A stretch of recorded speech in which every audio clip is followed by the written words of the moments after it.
Let's talk about some players that are primed to shock the world in 2025. I'm bringing you a player from every position as a dark horse #1 overall finish candidate.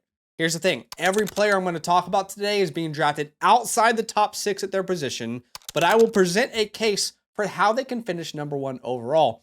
Starting at the wide receiver position, and some of y'all might think this is crazy. I think this is possible. Davante Adams. Yes, I'm saying that. I'm really saying that in the year 2025. I think Davante Adams has #1 overall finish upside ceiling, all right? It is no shock to me at all that Davante Adams' ADP has been consistently rising over the last couple months because people see the ceiling that I see. But friendly reminder, in case you forgot, Davante has always dominated target share, and you need that for #1 overall finish for a tight end. He's finished top 4 in targets per game every year since 2018. We're talking about 7 years in a row. Now, is he the same player that he was in 2020? Of course he's not the same player, but will he still demand a very high target share? 1000% yes. And even better news, guys, he's walking into an environment that is just going to feed him targets. The Rams are second in total vacated targets at 215. They're third in vacated target percentage at 39.6%, and first in total wide receiver targets vacated at 205. 205 beautiful wide receivers targets up for grab, okay? And most importantly, he's in Sean McVay's system. The Rams have been top 10 in passing yards per game each of the last 2 years, top 12 in red zone attempts in each of the last 2 years. And for years, we have seen Sean McVay produce high caliber fantasy wide receivers, right? Recently, Puka Nacua, Cooper Kupp. Don't forget the Kupp, Brandon Cooks, Robert Woods years as well. But you can just tell that Sean McVay is absolutely smitten over Davante Adams. The man is in love, and I'm not over-exaggerating when I say that. In one of his very first team meetings that Davante Adams was there, Sean McVay gushed about his abilities and showed the entire team his tape from 2024, and he specifically talked about how Davante will help them in the red zone. Check this out right here. Isolation fades. This is going to make us better collectively on both sides. All right, being able to add a great player like Davante Adams. And honestly, can you blame Sean for being excited? This is one of the areas that this team struggled with drastically last year, was converting red zone opportunities. They were 25th in that category, and amongst some bad names like the Raiders, the Browns, the Texans, right? Right there around 50, under 50% for some of these guys. Davante is the perfect addition to help your red zone woes, right? He's been top 6 in targets inside the 5-yard line for the past 5-6 years, and has consistently converted those targets to touchdowns at a high rate. This is the best situation that Davante Adams has been since he left Green Bay, since he was with prime Aaron Rodgers, and I expect easily a top 15 finish, if not top 5. Do not be surprised, all right? Don't let it shock you, all right? He's a great pick this year. Okay, the next pick might come as a shock at the quarterback position. Let's be honest. The easy thing for me to do right now is say Lamar Jackson and Josh Allen will finish as a quarterback 1, but we are challenging ourselves in this video to go deeper, and I'm doing that with Dak Prescott. I know, if you want to click off the video now, I get it, but give me a second, all right? Just let me explain myself. I genuinely believe Dak Prescott could be discount Joe Burrow in 2025.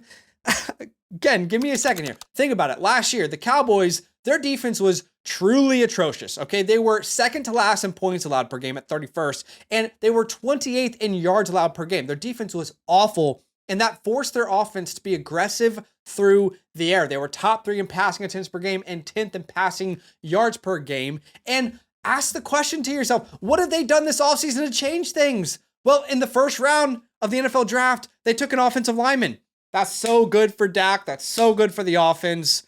Doesn't help the defense. And then they went out and traded for a talented wide receiver in George Pickens. Again, this is great for Dak Prescott. And by the way, in a draft class full of superstar running backs, they did nothing until like round 5. All right, round 5, they took a running back, Jaden Blue, who's known for pass catching. Everything that they have done this offseason tells us this offense is going to be throwing the ball a lot. Maybe not even because they want to, but because they're going to need to. And let's not pretend that Dak Prescott doesn't have a special upside in fantasy in the past. He's been a top 7 quarterback in fantasy points per game in 4 out of the last 6 years, and he's been top 5 in 3 out of the last 6 seasons. And remember in 2020, by the way, where he had that hot start where he was starting off as the quarterback 1 in fantasy football, that was the year that Ezekiel Elliott regressed for the first time, which they had an unreliable run game. And that was the first year that CeeDee Lamb and Amari Cooper played together in Dallas. And I'm going to go out on a limb and say, in my opinion, I would argue this is the best wide receiver room Dallas has had since that very season. Adding George Pickens to this wide receiver room. I'm telling you, don't be shocked if Dak Prescott ends up being a superstar out of nowhere in 2025. All right, how about the running back spot? My dark horse RB1 overall finish, and I probably believe in this one more than any take I'll have this entire video. That is Devon Achane. Honestly, I thought his ADP would go straight to round 1 after the Jonnu Smith trade. He's definitely more expensive today than he was then, but it looks like trends are telling us he's going to be capped out at a 2nd round pick, which will make him my favorite 2nd round pick in all of fantasy football, by the way. Funnily enough, I mean, Achane was a Tua injury away from having a real shot at being the RB1 in fantasy just last year. I mean, he almost accomplished what we want to happen in this video. And if we look at last year's top scorers in points per game, let's look at this, okay? Saquon at 22.2 points per game. You can see in splits with Tua, Achane was averaging more points than Saquon at 22.6. Now, of course, there's no guarantee that Achane could have held up that standard over the course of those other 6 games if Tua had played, but clearly we see Achane's RB1 overall upside displayed constantly in Miami. And keep in mind, he's the feature of their entire offense. Again, when the offense was whole and healthy with Tua, they were targeting Achane like crazy. All right, so let's look. 5.1 targets per game for Achane throughout the year in 2024. That was 2nd amongst running backs. But again, with a healthy Tua, the offense running the way that Mike McDaniel wanted it to run, you can see he averaged more targets per game with the healthy Tua at 6.64 targets per game. That's a 17-game pace of 112 targets, guys. I mean, that would have been more targets last year than T. Higgins had, DK Metcalf, Khalil Shakir, and Jordan Addison. I mean, his usage with Tua is through the roof. 19.6 total touches per game with him, 12.3 per game without him. And this is now back-to-back years where he has proven his fantasy value from the RB5 in points per game to the RB6 in points per game, 17.3 to 17.6. To me, he's the most obvious name that should be a first-round pick, but isn't because of ADP, I guess. I mean, I think he has a real legitimate chance at being the RB1 overall this year. Draft with me every night this offseason on the FastDraft app, where there are over $250,000 in prizes waiting to be won. Getting started is easy. Download the FastDraft app, use the promo code LAND at signup to get your deposit match up to $50. That is 10 free drafts on us. And when you finish your first real money contest, I'll send you my 2025 rookie report and season rankings completely free. Check out the link in the pinned comment to start drafting today. Okay. Let's go to the tight end spot. And in my opinion, the tight end spot is the most difficult position to argue for a dark horse finishing as a tight end 1. It just feels like it's a lock to be either Brock Bowers or Trey McBride at this point. However, I'm giving myself 2 shots at the dartboard here with the tight ends. Oh, also, by the way, the last time I made this video, Jonnu Smith was traded the next day because I talked about him. Jonnu was the most important receiver in Miami. Miami is the best fit we have ever seen for Jonnu Smith. So he's a very safe pick with a ton of upside. So I just want to say sorry to anyone in this video, and maybe specifically tight ends where their entire lives are going to change and maybe they move to a different part of the country because they got traded. So I apologize. Okay, my first candidate here is Tucker Kraft. That's right, Tucker Kraft. He's progressing in the ways you really want to see for a young fantasy tight end. If you look at his 2023 season on our left side, when you're watching this left side, and his 2024 season on our right side, he drastically improved from 2023 to 2024 in things like points per game, snap share, target share, receiving yards per game, yards per route run, all great indicators of good fantasy tight ends, right? And let's not forget, like, he was better, I think, than people realize in 2024. He was top 10 in things like reception percentage, which shows your reliability as a tight end. He was second in yards per reception. And oddly enough, Typically, that means you're targeting a guy down the field. So not only was he second in yards per reception, but he was first in yak per reception, which you can typically see for guys who target around the line of scrimmage, right? And he was sixth in receiving touchdowns. Oh, and by the way, he was by far the best yak threat at the tight end spot last year. It's not even close. 8.8 yak per reception. Tied for second was George Kittle, over 2 yak per reception less. Okay, this different strategy for Tucker Kraft last year. And in my opinion, if Kraft was so damn good after the catch, surely this coaching staff is going to prioritize him more with more designed targets in 2025. That just makes sense to me logically. And if no wide receiver steps up to be the guy in this offense, why can't Tucker Kraft be the guy? I mean, people are saying on all my videos that the Packers have 6 wide receiver 2s on their team. Now, I personally like the Packers wide receiver room more than most, but what if the general consensus is right? Why can't Kraft be the dominant target share guy in this offense? I'm throwing it out there. You tell me in the comment section. All right, my second throw at the dartboard here for a tight end dark horse #1 overall finish, Tyler Warren. Don't write me off just yet. It really does feel like he found his home in Miami. I know he's a rookie tight end. I must have lost my mind. I did tell you it's going to be hard to do this position for this video, but don't forget the tight end position is evolving quickly in the National Football League, okay? And specifically with how they're utilized in an offense early on in their careers. Okay, so what do I mean by that? Well, in 2023, Sam Laporta, a rookie tight end, finished as the tight end 1 overall with 240 fantasy points, shocking the fantasy world. In 2024, just last year, 2 years in a row, a rookie tight end finished as a tight end 1 overall in Brock Bowers. Now, Brock Bowers is an elite prospect. You can't really compare him to any of these other names. This dude is the creme de la creme.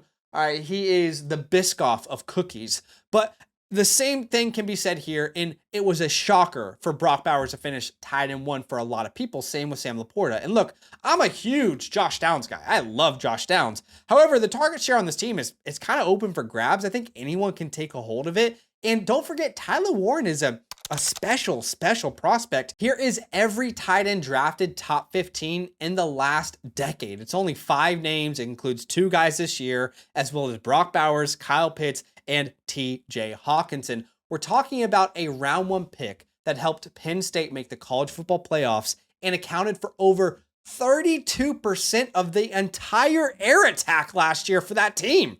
32%. The guy was dominant. Do not put limitations on Tyler Warren in 2025.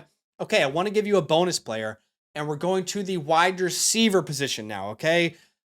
Another dark horse candidate to be the #1 overall finish at wide receiver is surely Nico Collins. Without a doubt, Nico Collins is a candidate here. Man, Nico was on track for a ridiculously special season last year before that hamstring injury hurt him in week 5. In those first 4 weeks, he was 3rd in targets per game, 2nd in receptions if you look at averages, 1st in receiving yards amongst all wide receivers, 3rd in fantasy points per game, and 2nd in total fantasy points in that span. I mean, he had all the ingredients of the wide receiver 1 overall finish. If you pass on Nico Collins last year, like I did in the Flock League, you were sweating profusely thinking about how you passed on him. You were losing sleep. And he played over 70% of the snaps in just 9 games. In those 9 games, he got about 800 yards, 5 touchdowns, right? But he has a 17-game pace last year of 108 receptions, 161 targets, almost 1,600 receiving yards, and 10 receiving touchdowns. So he was on track for a damn good year. And by the way, there's not a single target that CJ can trust yet in Houston outside of Nico. You know, I love some of these rookie wide receivers that they drafted, and Jaden Higgins and Jalen Noel. We've talked about them on this channel, but they haven't proven anything yet, right? Sure, Christian Kirk is there. Tank Dell is not going to play this year. We already got that report. There's not many people he can trust outside of Nico. And I think, like, could there be more untapped potential we haven't seen for Nico? I mean, I'm personally done putting restrictions on his career. We're talking about 4 years in a row. If you look over here on our Flock Fantasy site stats, you can see 4 years in a row where he has set career highs in averages for points per game, targets, receptions, and receiving touchdowns. Who's to say that he's reached his ceiling? Maybe his ceiling is still to be found here in the year 2025. But Nico Collins, Devon Achane, these are 2 guys I talked about today. And I have to be honest with you guys, That is one of my favorite starts in a draft this year. I just finished a best ball tournament today, actually, before recording this video, where I went Nico in round 1, Achan in round 2. I'm drafting over on the FastDraft app. In the Rabbit tournament is one of my favorite tournaments to draft in. 15 round, 1 quarterback, start 8 format. They just released this tournament this month. It's already over 88% full. $50,000 prize pool, no rake, 20-second clock. Download the FastDraft app, use my promo code LAND, L-A-N-D, and we will match your deposit up to $50. Then you're going to get my cheat sheet for free, completely free, for the entire 2025 season. And by the way, DM me if you do sign up, because I would love to add you to my group chat where we are drafting as a community together in these drafts. But man, I really think some of these are possible in today's video. Obviously, some of them are a little bit, you're throwing at a dartboard at times. No one else had a higher utilization rate than Jonnu Smith. That's the nature of a video like this. Obviously, the odds are none of these guys finished #1 overall, but that's why we love making a video like this, trying to find the most upside a player has. I appreciate you watching the video. Do me a favor, hit that like button, show some love, subscribe if you like the content, and I'll see you guys in the next one. Nothing but love. If you're thinking about supporting us in this economy, that's big love, and you deserve love in return. So for every yearly Motherflocker member who uses the promo code LAND, we're giving out a free team playbook, our 2025 rookie report, access to all premium tools, free site vouchers, and of course, a huge thank you from the LAND crew. You're far too kind. That's love.